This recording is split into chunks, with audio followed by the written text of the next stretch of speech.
Wyoming Territory, 1884. The wind ripped across the high plains as the stagecoach wheels skidded in the ruts outside Sweetwater.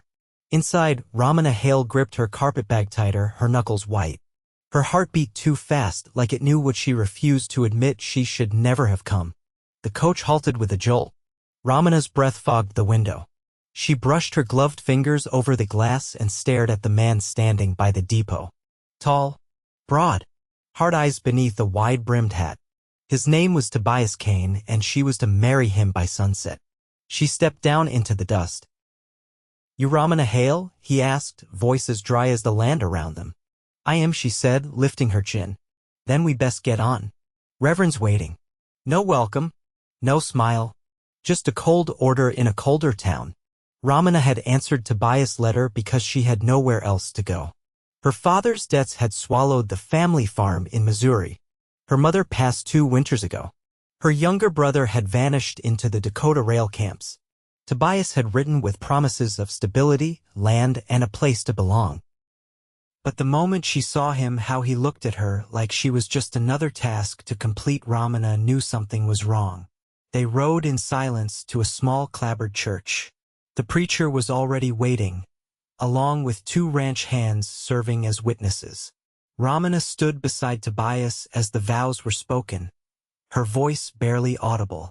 When the ring slid onto her finger, it felt like a shackle. After the ceremony, Tobias offered no words, only turned his horse and nodded for her to follow. They rode for over an hour into the hills where his ranch squatted against the base of the Wind River Range. The house was large but empty feeling. No laughter, no warmth. Inside, Romena set her bag down.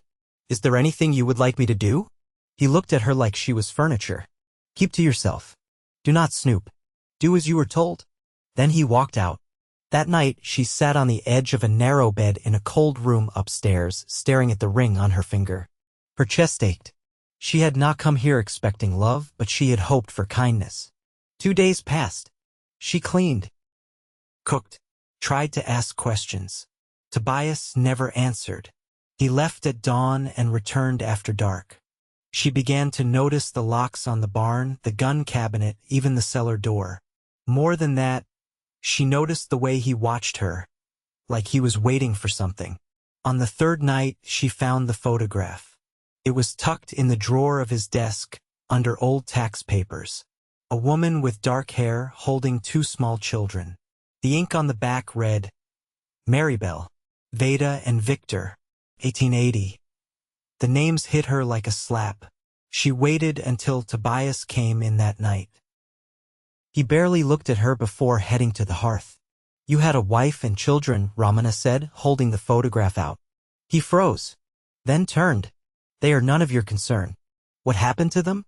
He stepped forward so fast she backed into the wall. "Do not ask questions you do not want the answers to." She wanted to run. But out here, there was nowhere to go. That night, she waited until the house was still, then crept downstairs. She needed air. Needed to think. The moonlight spilled over the porch as she stepped outside and nearly screamed. A man stood in the shadow of the barn. Tall, worn coat, rough beard, but his eyes were calm. "I am not here to hurt you," he said, hands raised. "Who are you?" she whispered. "Name is Jude Sutton. I am not your enemy. But your husband is." Her stomach twisted. "What do you mean?" "I knew Maribel. She was my sister." Romena's breath caught. "He told me she died." Jude's voice cracked. "He killed her. Took the land. Left my niece and nephew to die alone in the cold. I have been looking for them ever since." Romena's knees buckled. Jude caught her before she fell. "You should leave," she gasped. "He will kill you if he finds you." "I am not leaving you here with him." His grip was steady. She stared at him, really looked, and something in his eyes made her believe him. "You need proof. Come with me tomorrow night. I found something in the hills. Something that tells the truth about what happened." Romena hesitated, then nodded. The next day passed like smoke. Tobias rode out again. Romena waited, nerves raw. When night fell, she slipped out to meet Jude by the edge of the trees. They walked in silence for nearly an hour, climbing into the hills. At last, they reached a small grove. Jude knelt and brushed aside dead leaves. Beneath them was a tiny wooden cross. Two, actually, carved with names. Veda and Victor, he said softly. She tried to hide them when she ran. But it was winter. They never stood a chance. Romena's heart broke open. She dropped to her knees, tears spilling. I married a murderer. Jude knelt beside her. You did not know. But you are not alone. She turned to him, her face streaked with tears. What do I do? You come with me. We go to the marshal. I will testify. I will protect you. I cannot just leave. You can. And I will help you. His hand brushed hers. She did not pull away. They stayed by the graves until the stars wheeled overhead.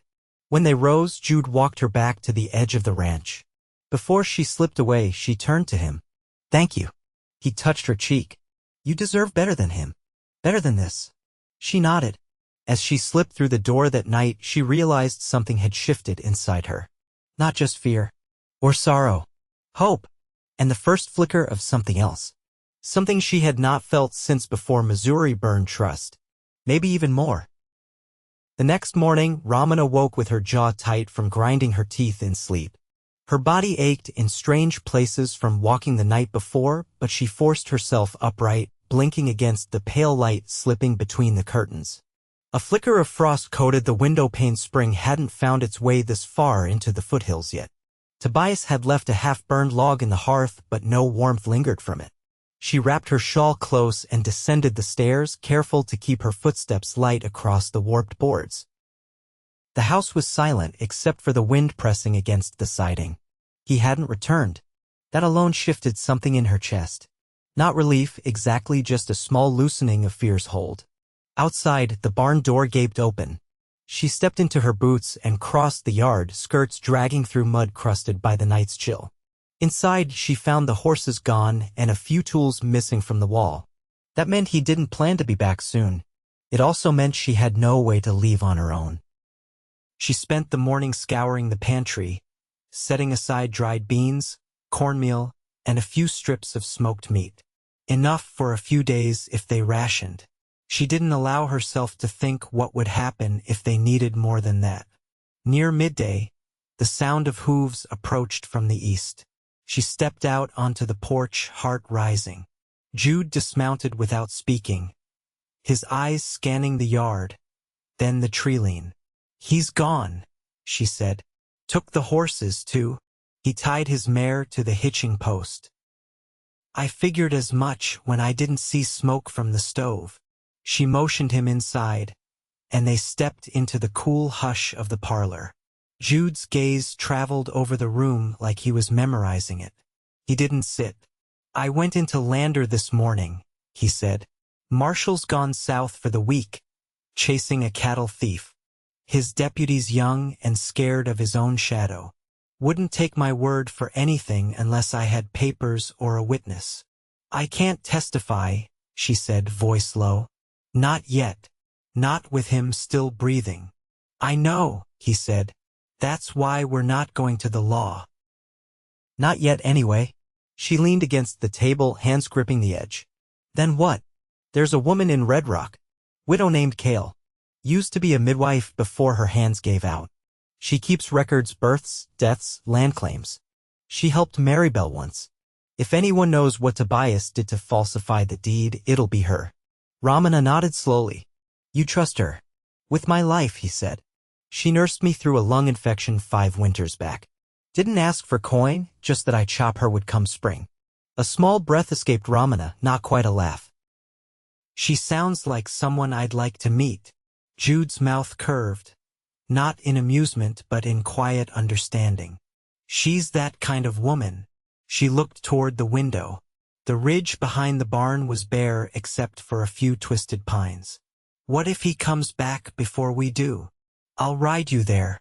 If we're quick, we can reach Red Rock by dusk, stay the night, and return by morning. He won't expect you to leave. He thinks he's frightened you still. She turned the words over in her mind. He's wrong. I know. She packed quickly, folding a plain dress and a shawl into a canvas satchel. As she pulled on her coat, she paused at the hearth. The photograph lay on the mantel where she'd placed it the night before. She touched the edge, then slipped it into her bag. They rode west, the land flattening before rising again into low, rolling hills. The wind carried dust and the scent of pine. Jude rode just ahead, glancing back now and again, not out of impatience but to make sure she hadn't fallen behind. She took in the way he rode, easy in the saddle, back straight but not stiff. His coat had been mended at the elbow and his gloves bore the wear of real work. Everything about him felt solid, real. They didn't speak much, but when they did, it was simple. He pointed out the creek where the elk came to drink. She asked how long he'd lived in the territory. He told her he'd come at 18, chasing his sister's dreams more than his own. When the sky began to pinken, red rock appeared below, a low ridge barely more than a cluster of buildings and a church with a bell that hung crooked in its tower. They hitched their horses near the boarding house, and Jude led her through the back alleys until they reached a narrow home tucked beside the livery. He knocked once, then twice more. The door opened to reveal a tall woman with silver-threaded hair pulled into a thick braid. "Well," she said, eyeing Jude. "Didn't think you'd bring company." "She's not company," Jude said. "She's kin to Maribel now." The woman studied Romena for a long moment, then stepped aside. "Come in." Inside, the home smelled of liniment and dried herbs. The walls were lined with shelves holding ledgers, bottles, and bundles of pressed flowers. Widow Hale motioned to the chairs by the fire. "You're not the first to come asking after Tobias Cain," she said, settling a kettle on the stove. "But you might be the first who's got a chance at ending him." Romena folded her hands in her lap. "I'm not looking for revenge." "Good," the widow said, "because revenge will rot you from the inside. Truth, though that's a different kind of fire." She opened a drawer and drew out a battered ledger. "Your husband came through this town 4 years ago. Claimed his wife and children had perished in a storm. Bought supplies on credit. Said he was starting over." "Did he mention land?" Jude asked. The widow nodded slowly. "Said he'd inherited a spread from a cousin. But I checked the records. That land was deeded to Jude Sutton, not him. She filed it after her husband died. Claimed it under her own name." "Then how did he take it?" Romena asked. "He brought in a paper. Said she'd signed it over. But the signature didn't match any I had on file. I told the clerk that. He didn't listen." Jude's jaw worked, slow and tight. "You still have that paper?" The widow rose. "I made a copy. I don't throw away the truth." She handed Jude a folded sheet. He opened it, eyes scanning the lines. Romena leaned in, her breath catching when she saw the name written in careful ink, Jude Sutton. "You can see the way the letters slant," the widow said. "Not her hand. Not even close." Romena looked up at Jude. "This is enough, isn't it?" "It's a start." The widow poured tea into chipped mugs. "You'll stay here tonight. No safer place for you in this town." Romena touched the edge of the paper, her fingers trembling. "Thank you," she said softly. The widow patted her shoulder. "Don't thank me yet. The hardest part's still ahead."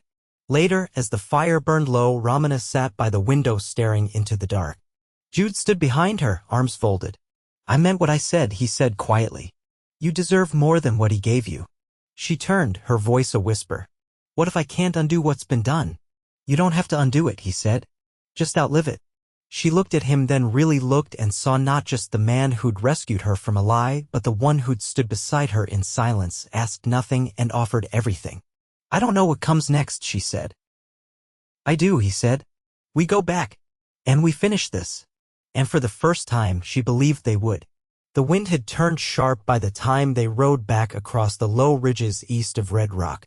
Snowmelt crept in thin threads down the gullies, feeding the roots of scrub pine and brittle sage. Romena kept her eyes ahead, the folded paper from Widow Hale tucked into the inside of her bodice, close enough to feel its edges rub as she rode. Jude spoke little, his gaze shifting often to the horizon. They rode without pause, stopping only once to water the horses at a narrow stream choked with last year's leaves. By dusk, the house came into view. No smoke rose from the chimney. The barn doors remained shut. Romena drew her horse to a slow walk. "He's still gone." Jude swung down, hand resting at his hip. "We'll go inside first.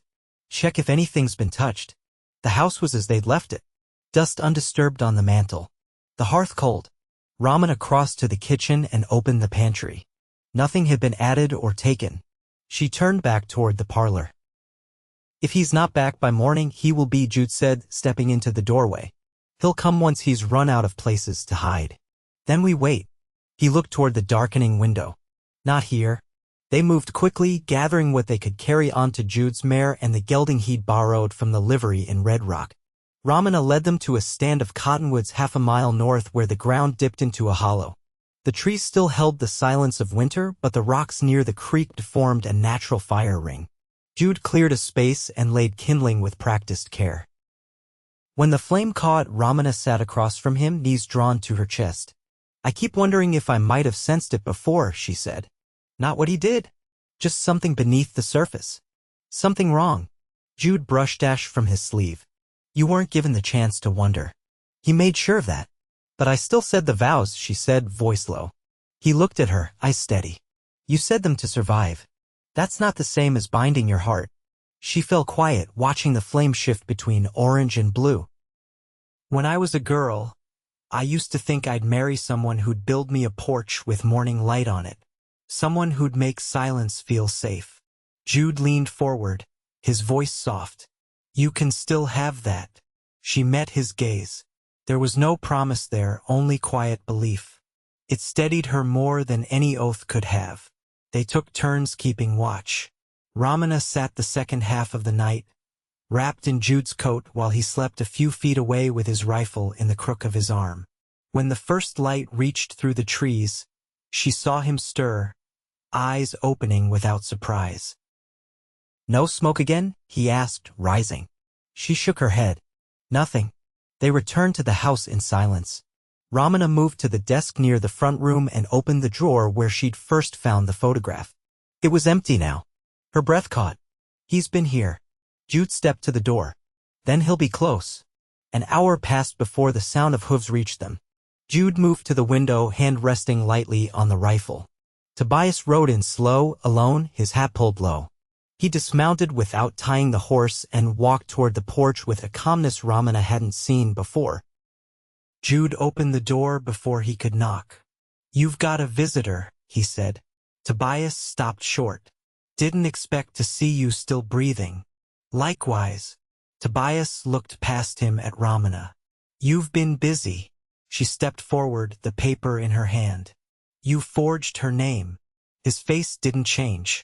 That was a long time ago. It was theft, she said.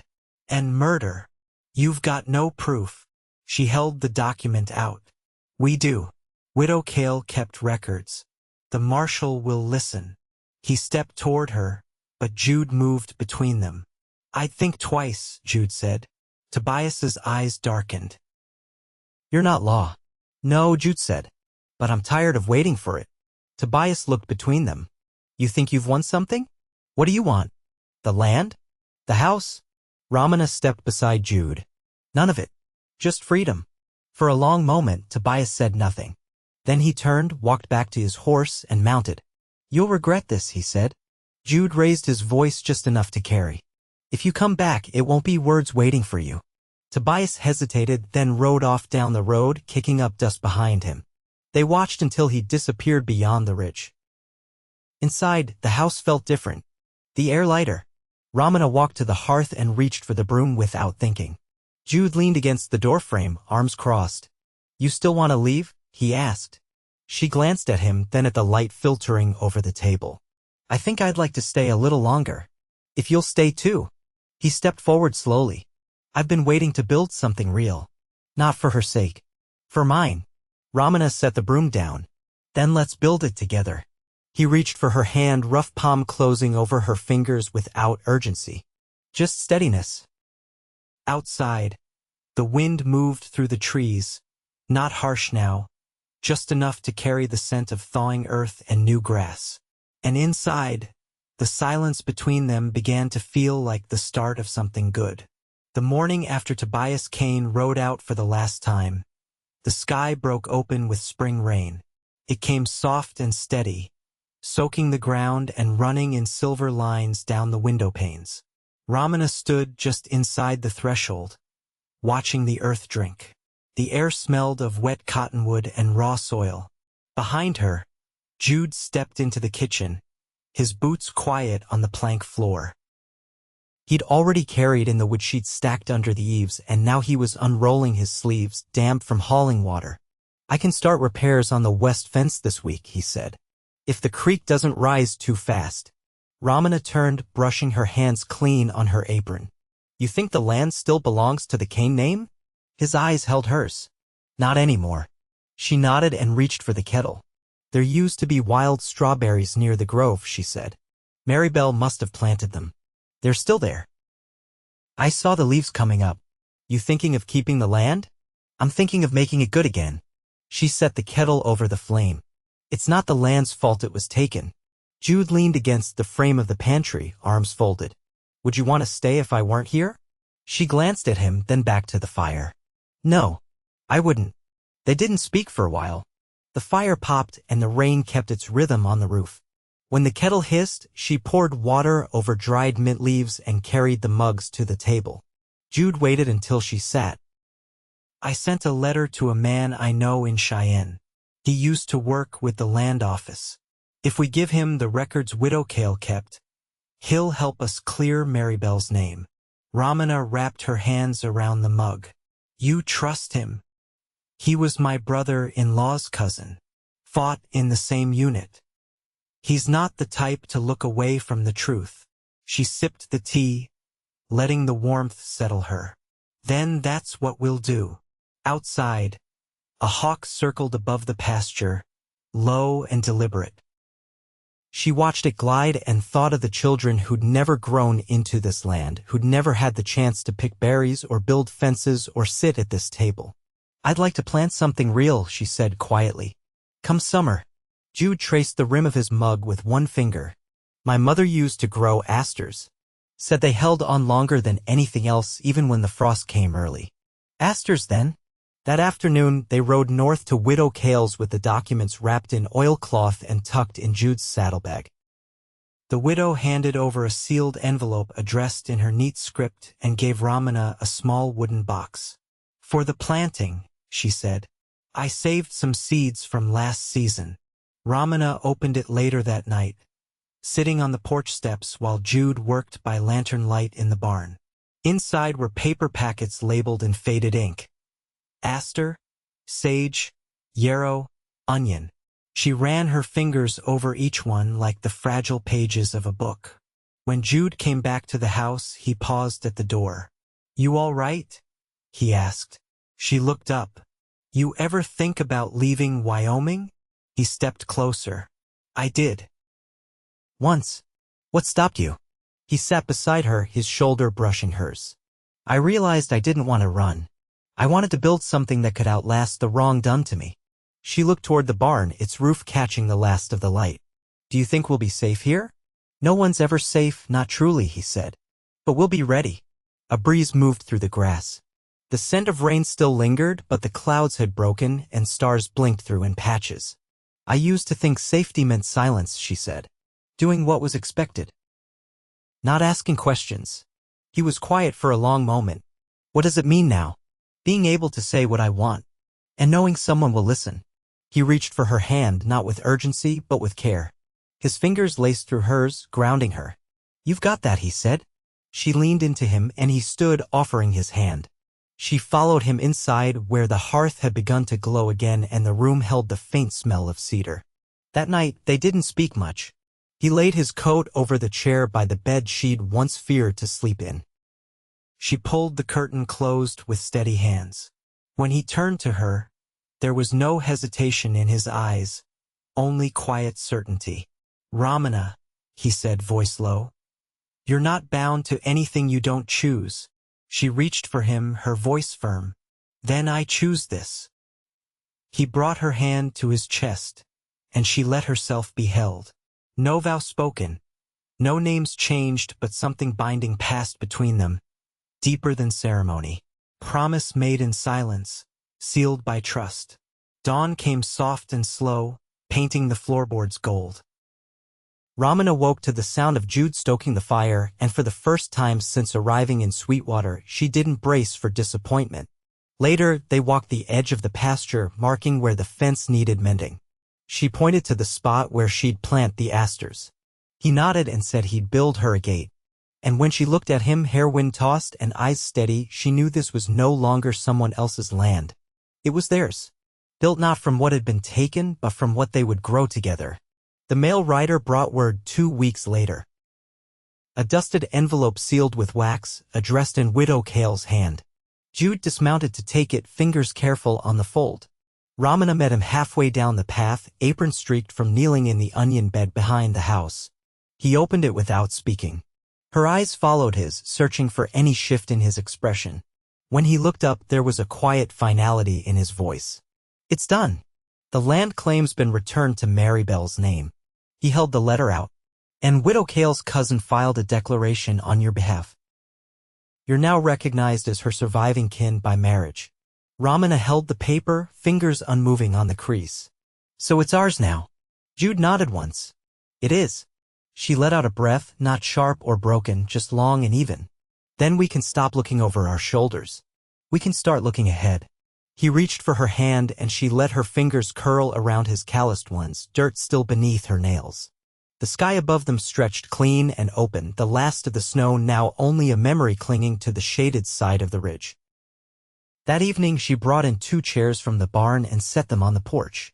They sat shoulder to shoulder, watching the wind move through the tender young shoots in the field beyond. A rabbit loped through the tall grass near the tree lean, too far for worry, close enough to remind her the land was waking. I want to build a root cellar, she said, eyes on the slope where the ground stayed cool. I've been drying too much to keep it all in the pantry. Jude rubbed a hand over his chin. We'll dig it near the cottonwoods. I'll mark it out tomorrow. She leaned back. Did you ever think, when you started looking for Maribel's children, that you'd end up here? I thought I'd find graves, he said. I didn't expect to find a beginning. She turned toward him, her voice quiet. You were the first person who looked at me and didn't see what I owed. You just saw me. I saw someone who knew how to fight without raising her voice. Her lips parted, but no words came right away. He waited. I want to marry you, she said. Not because I have to. Because I choose to. Jude didn't speak for a moment. Then he stood, stepped down off the porch, and turned back to face her where she sat. Then come down here, he said, voice sure and steady. And say it again. She stood, the boards creaking beneath her, and walked down the steps one by one. When she stopped in front of him, he took both her hands. Say it again, he repeated, softer now. I want to marry you, she said, and build a life that has nothing to do with the past. Jude reached into the pocket of his coat and drew out a simple iron ring. Found this in my sister's old box, he said. It was our mother's. There's nothing fancy about it, but it held. She held out her hand and he slipped it on. It fit without effort. They married under the cottonwoods the next day, with Widow Hale riding in to witness it. She brought a cake wrapped in oilcloth and a small glass bottle of elderflower cordial which she claimed had been passed down from her mother's garden. No preacher stood with them. No scripture was read. Only the wind, the trees, and the vows they spoke with slow, certain words. That night, they sat by the hearth, the fire casting long gold shadows behind them. Jude lay with his head on her thigh, her fingers combing lightly through his hair. He didn't speak, and neither did she. When his eyes closed, she kept her hand moving, slow and steady, and listened to the wind shift outside.